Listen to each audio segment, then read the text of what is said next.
3 বছর রিলেশন ভেঙে অন্য একজনকে বিয়ে করে নিয়েছিলাম। আমার প্রেমিকার নম্বর ব্লক লিস্টে রেখেছিলাম। সে জানতে পারবে ভয়ে বিয়ে খুব গোপনেই করেছিলাম। বিয়ের 3 দিন পর আননোন নাম্বার থেকে কল আসে। আমি রিসিভ করি। তার প্রথম কথা ছিল, তুমি নাকি বিয়ে করেছ। আমি থতমত খেয়ে বলি, হ্যাঁ, গত শুক্রবার বিয়ে করেছি। এরপর 2 মিনিটের স্তব্ধতা।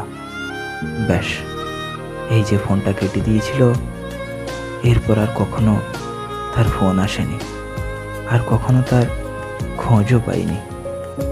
গতকাল প্রায় 6 বছরের পর তার সাথে আবার দেখা। হৃৎপিণ্ড যেন থমকে গিয়েছিল।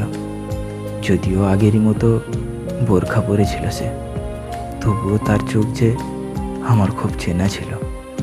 সেও তাকিয়েছিল, জানি না চিনতে পেরেছে কিনা।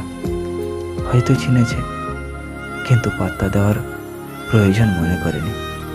কারণ সে যে এখন অনেক বড় বিএসসি ক্যাডার। অথচ তাকে ছেড়ে দেওয়ার কারণ ছিল সে ভালো ভার্সিটিতে চান্স পায়নি বলে।